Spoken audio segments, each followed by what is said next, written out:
Evangelio según San Lucas.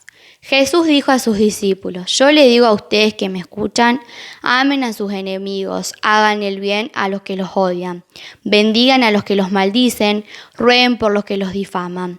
Al que te pegue en una mejilla, presentale también la otra. Al que te quite el manto, no le niegues la túnica. Dale a todo el que te pida, y al que tome lo tuyo, no se lo reclames.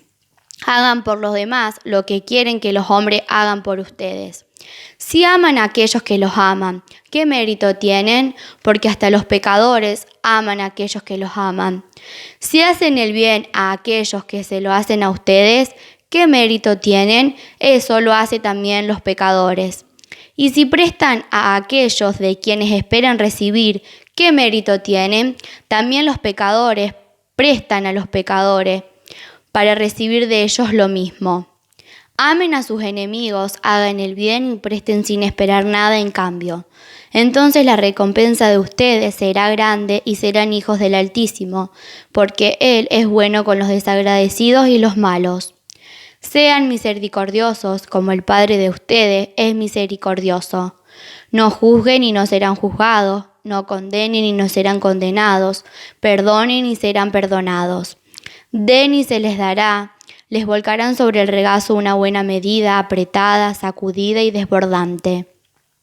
Porque la medida con que ustedes midan también se usará para ustedes. Hola amigos y amigas. Hay un bonito tema de Axel que se llama El privilegio de dar. Un tema que les invito a escucharlo en un momento que tengan tiempo. Escucharlo, que nos puede servir para profundizar desde el punto de vista musical lo que significa el Evangelio de hoy.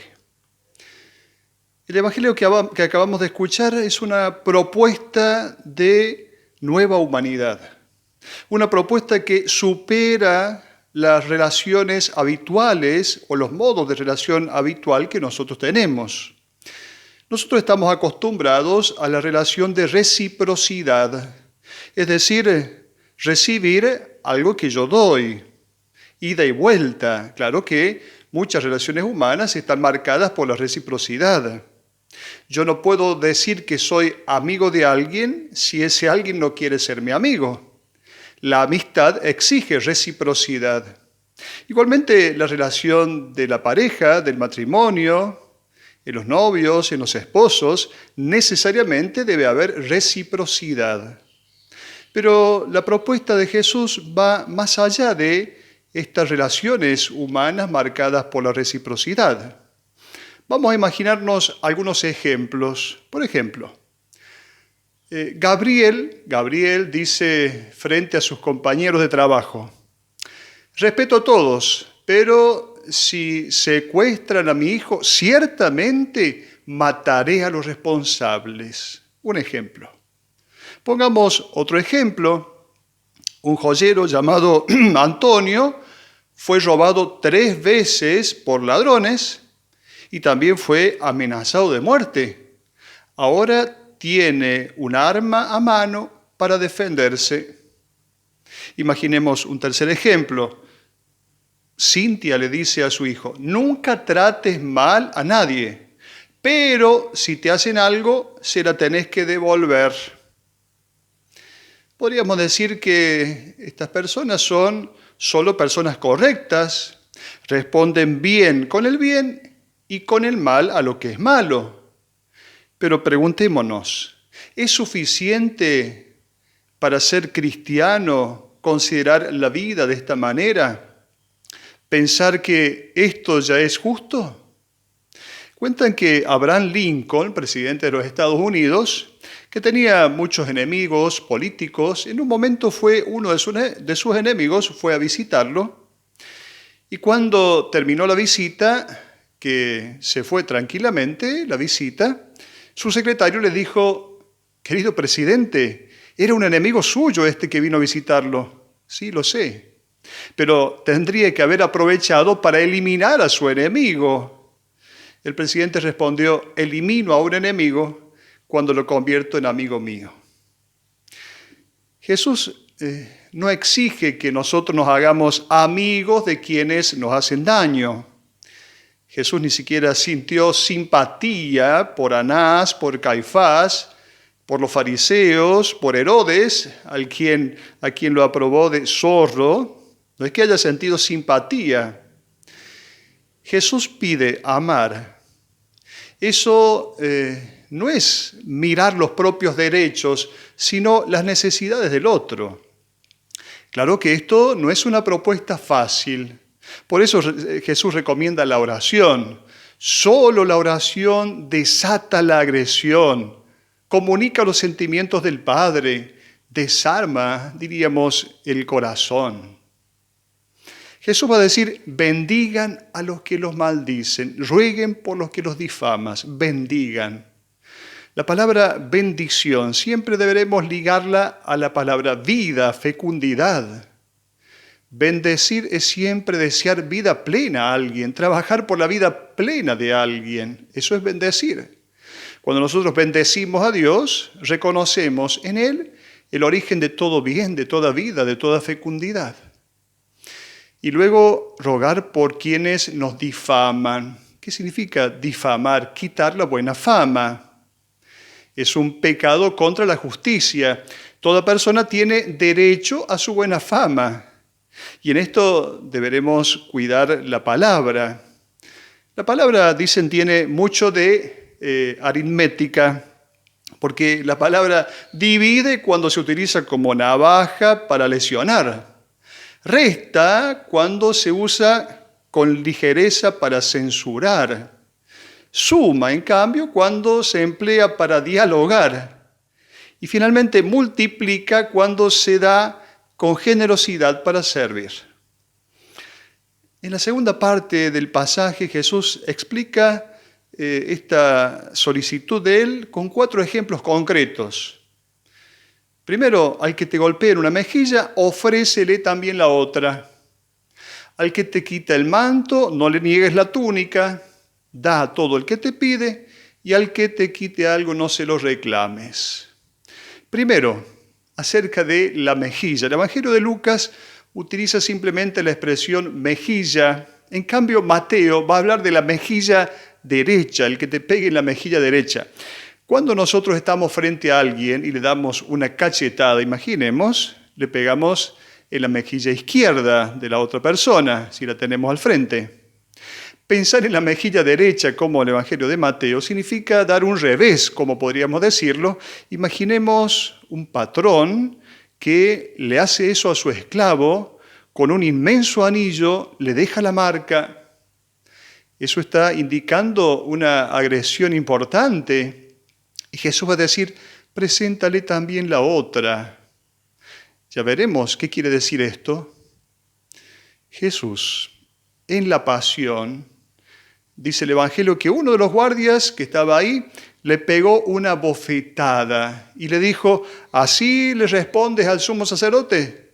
¿Qué es lo que va a decir Jesús? Si ha hablado mal, muestra en qué ha sido, pero si ha hablado bien, ¿por qué me pegas? Diríamos que Jesús busca una explicación, requiere una explicación acerca de por qué lo han golpeado.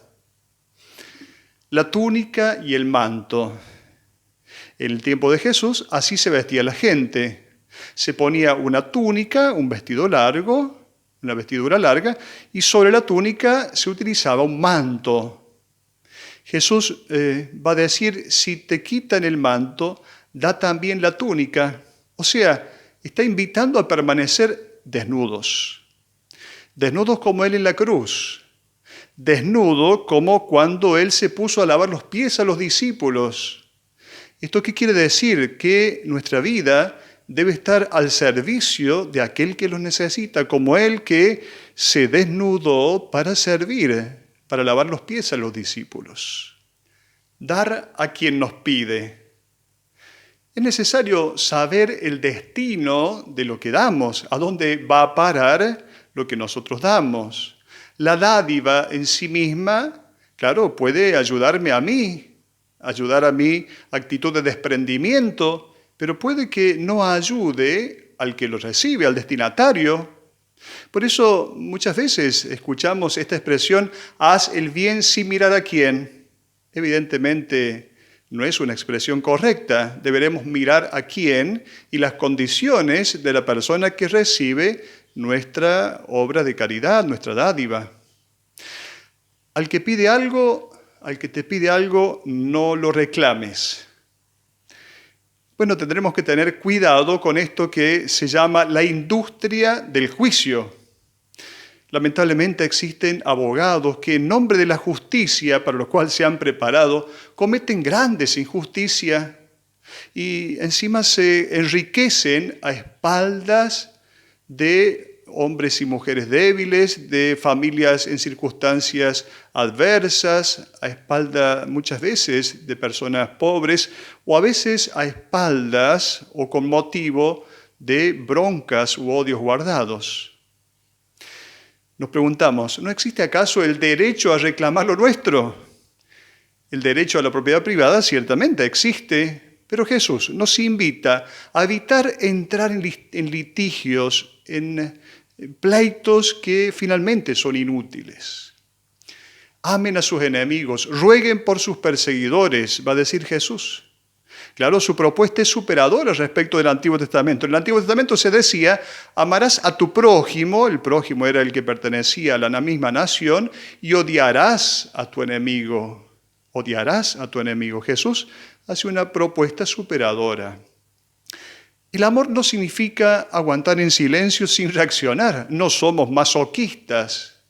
El cristiano debe muy activamente, diríamos, estar comprometido para poner fin a todo tipo de injusticia. Pero sabemos que la violencia engendra violencia. Y Jesús quiere invitar a sus discípulos a cortar con esta cadena de violencia en la cual muchas veces estamos.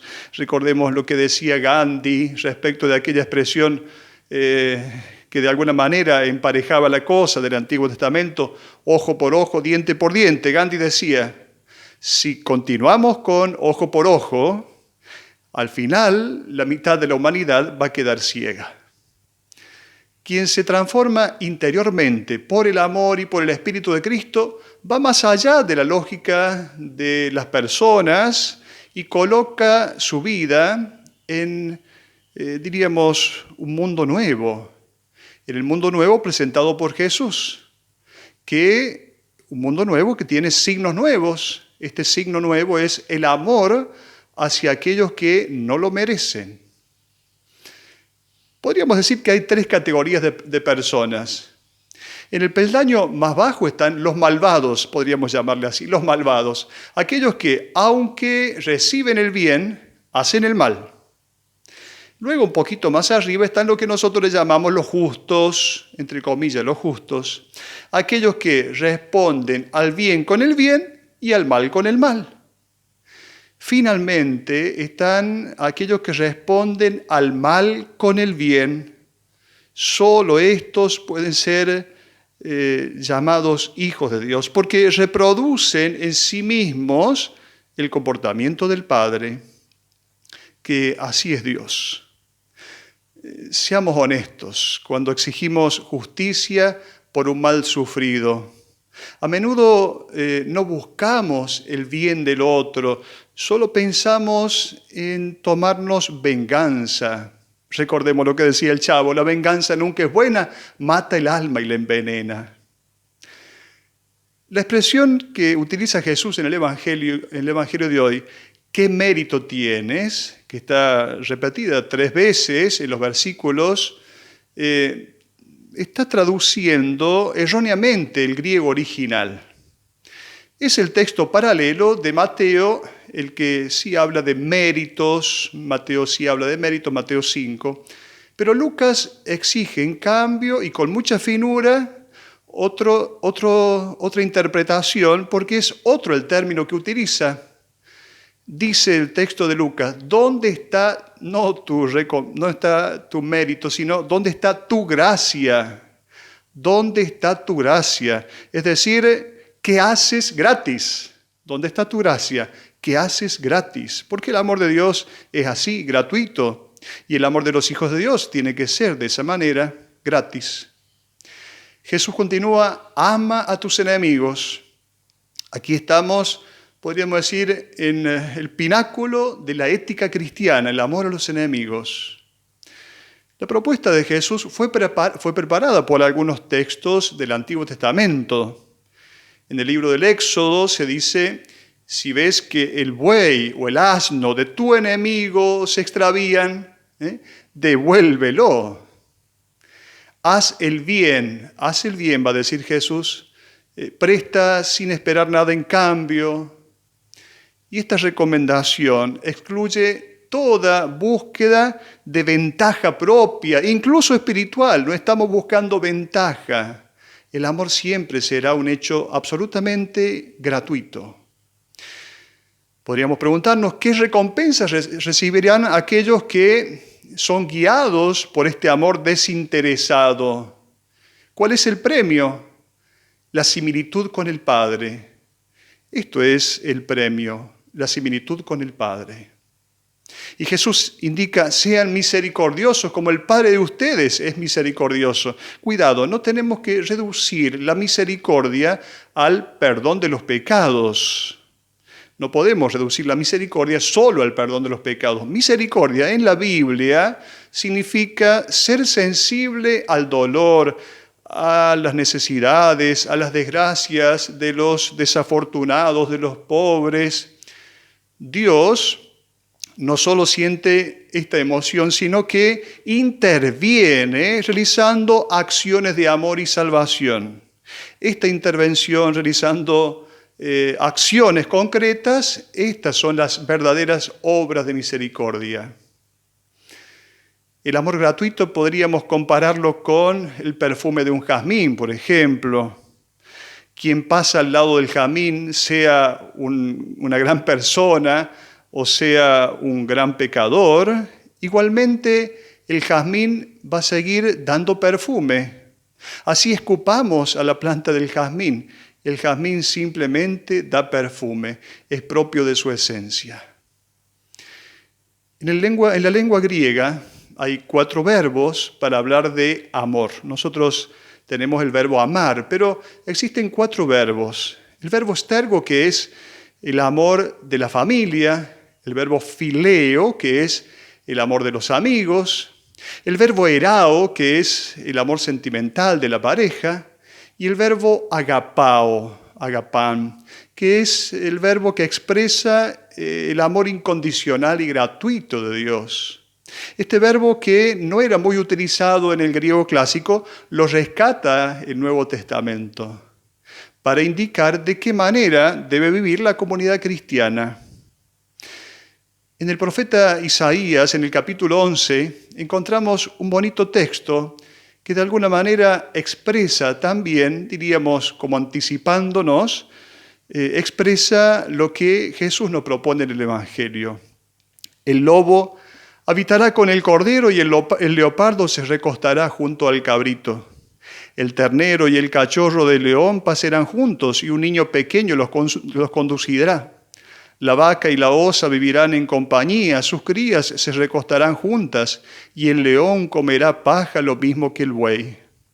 El niño de pecho jugará sobre el agujero de la cobra, y en la cueva de la víbora meterá la mano el niño apenas destetado. No se hará daño ni estragos en toda mi montaña santa, porque el conocimiento del Señor llenará la tierra como las aguas cubren el mar.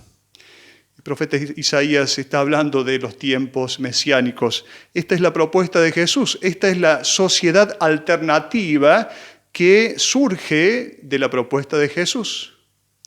Jesús nos invita entonces a vivir como Dios, nada más ni nada menos. Vivir como viviría Dios si estuviera aquí sobre la tierra.